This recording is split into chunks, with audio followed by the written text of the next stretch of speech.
नमस्कार दोस्तों, स्वागत है आपका मेरे आज के नार्सिसिस्ट सीरीज़ के एक और नए वीडियो में।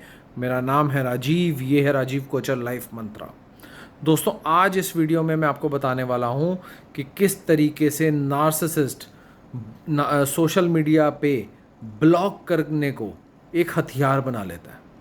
किस तरीके से नार्सिसिस्ट आपको अपने सोशल मीडिया से, भले ही वो आपका रिश्तेदार हो, भाई हो, यार हो, दोस्त हो, कोई पार्टनर हो आपका, आपके पेरेंट्स हो, वो किस तरीके से सोशल मीडिया में ब्लॉक करने को लेके एक हथियार बना लेते हैं उसको। किस तरीके की आपकी लाइफ को वहाँ से खेला जाता है उस ब्लॉक करने से लेके। ध्यान से सुनना, डिटेल में बताऊंगा, आपको समझ में आएगा और आपकी ज़िंदगी में भी ऐसा हो चुका होगा अगर आपकी ज़िंदगी में कोई नार्सिसिस्ट है तो। नार्सिसिस्ट इंसान हर चीज़ का महत्व समझ लेता है कि इसका महत्व क्या है, इस चीज़ से क्या प्रॉब्लम क्रिएट हो सकती है, इस चीज़ से क्या फ़ायदा हो सकता है, इस चीज़ से किस तरीके से लोगों को तंग किया जा सकता है, इस चीज़ से कैसे परेशान किया जा सकता है।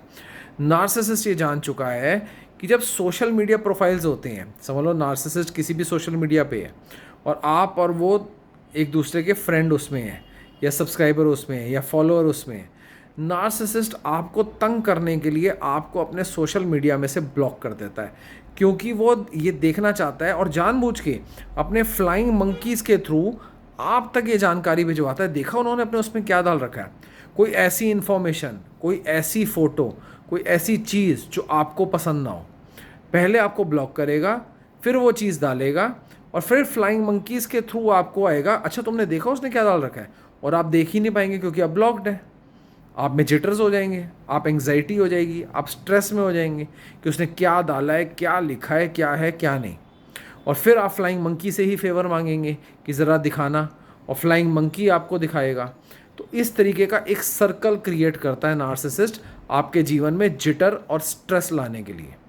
क्योंकि जब आपको पता लगता है कि जब उसने आपको ब्लॉक कर दिया, ब्लॉक करने के बाद उसने कुछ ऐसा पोस्ट करा जो कि आपके फेवर में नहीं है, जो कि आपके हित में नहीं है, जो कि आपके हिसाब से सही है ही नहीं, और जिसकी वजह से आपको गुस्सा भी आएगा, जिसकी वजह से आपको परेशानी भी होगी, जिसकी वजह से आपको दुख भी होगा, और नार्सिसिस्ट ये बात जानता है, तो वो आपको ब्लॉक करने के बाद में वो चीज़ को पोस्ट करता है, वो एक्टिविटी करता है उस तरीके की अपने सोशल मीडिया अकाउंट में, और आप तक वो जानकारी इनडायरेक्टली घुमा के पहुंचाता है। वो घुमा के पहुंचाना ही उसका मकसद होता है, क्योंकि वो पहुंचाने से आप एकदम से परेशान हो उठते हैं कि मेरे साथ ये क्या रहा है ये इंसान।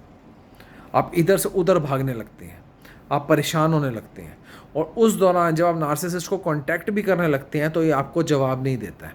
उस दौरान जब आप इसके पीछे पड़े होते हैं तो ये आपकी बात नहीं सुनता है, क्योंकि ये चाहता है कि आप फ्लाइंग मंकीज़ के थ्रू ही इसकी वो पोस्ट या वो चीज़ देखें, और वो देख लेने के बाद में, सब कुछ कर लेने के बाद में, नार्सिसिस्ट आपके जीवन में एक डर बना देता है कि जब आप नार्सिसिस्ट के साथ अच्छे टर्म्स पे नहीं चल रहे हैं, गुड टर्म्स पे नहीं हैं, तो आप ब्लॉक्ड हैं। और अगर आप उसकी बातें मान रहे हैं, उसके हिसाब से जुल्म सह रहे हैं, उसके हिसाब से दुखी हो रहे हैं, उसके हिसाब से परेशान हो रहे हैं, तो वो आपको अनब्लॉक रखेगा। तो आपको उसमें तभी आपको जगह मिलेगी उसके सोशल मीडिया पे, जब आप उसकी उल्टी सीधी बातों में हाँ भर रहे हैं। अगर आप उसकी बातें नहीं सुन रहे हैं, या उसके खिलाफ खड़े हैं, या उससे बहस कर रहे हैं, या अपनी कोई बात मनवाना चाह रहे हैं, तो आप ब्लॉक्ड में रहेंगे। और ये आप कहेंगे अब ऐसे क्या हुआ जी, हमें तो नहीं उसका सोशल मीडिया देखना। मैं समझ रहा हूँ आपकी बात को, लेकिन उन लोगों का भी सोचो जिनके लिए सोशल मीडिया की बहुत वैल्यू होती है, जिनको पता होता है कि सोशल मीडिया पे उनके कितने रिश्तेदार, कितने यार दोस्त सब एक साथ एक ग्रुप में हैं, किस तरीके की बातें हो सकती हैं, किस तरीके की चीज़ें हो सकती हैं, और नार्सिसिस्ट इसी चीज़ का फ़ायदा उठाता है। तो ये जो ब्लॉकिंग ऑन सोशल मीडिया है, इसको नार्सिसिस्ट एक तरीके का हथियार बना लेता है, और इस हथियार से बचना, देखो बचा तो जा सकता है, पर बचने के लिए भी एम्पैथ को बहुत स्ट्रांग होना पड़ता है, मेंटली भी और फिज़िकली भी। क्योंकि एम्पैथ को ये बात अपने माइंड में रखनी पड़ती है कि किसी तरीके की धारणा बनेगी, किसी तरीके की बात होगी, किसी तरीके के लोग आपस में बातें करेंगे, तो उस चीज़ से कैसे निपटना है।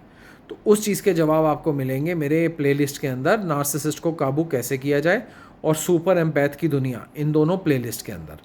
अब देखो बात ये होती है, जब नार्सिसिस्ट ने आपको ब्लॉक ही कर दिया, तो अब उसके बाद में नार्सिसिस्ट की दूसरी जीत तब आती है जब आप उसके हाथ पैर जोड़ते हो कि हमें अनब्लॉक कर दे। क्यों आपने हाथ पैर जोड़ने उसके? लेट इट बी, छोड़ दीजिए कि हाँ जी हमें नहीं चाहिए, तूने ब्लॉक कर दिया, उल्टा उसको ब्लॉक कर दो।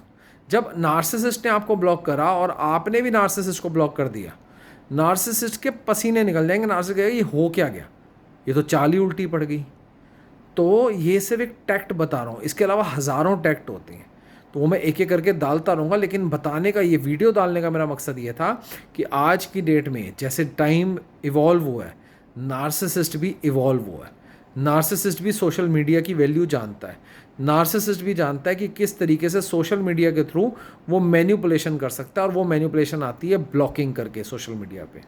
तो अगर आपके साथ भी ये ब्लॉकिंग वाला टैक्ट नार्सिसिस्ट खेल चुका है तो नीचे कमेंट करके ज़रूर बताएं, और अपनी लाइफ को बेटर बनाएं, अपने आप को एक स्ट्रॉन्ग इंसान बनाएं, अपने आप को नार्सिसिस्ट की कठपुतली ना रहने दें, अपने आप को ऐसा इंसान बनाएं जो इंडिपेंडेंट है, इंडिपेंडेंट सोच रखता है, इंडिपेंडेंट माइंड रखता है, इंडिपेंडेंट उसका दिल है, अपने हिसाब से चलता है और अपने तरीके से चलता है और अपने फैसलों से चलता है। तो स्ट्रॉन्ग बनाइए, जितना ज़्यादा बात करेंगे उतना ज़्यादा समझ पाएंगे, जितना ज़्यादा बात करेंगे उतना ज़्यादा रिलेट कर पाएंगे। नीचे दिए नंबर पे व्हाट्सएप कीजिए, मेरे साथ 1 घंटा बात कीजिए। ये बात ऑनलाइन फेस टू फेस होगी, और ये मीटिंग फ्री नहीं होगी, ये पेड मीटिंग होगी। तो जो सीरियसली मुझसे बात करना चाहते हैं वो आएँ और मुझसे बात करें।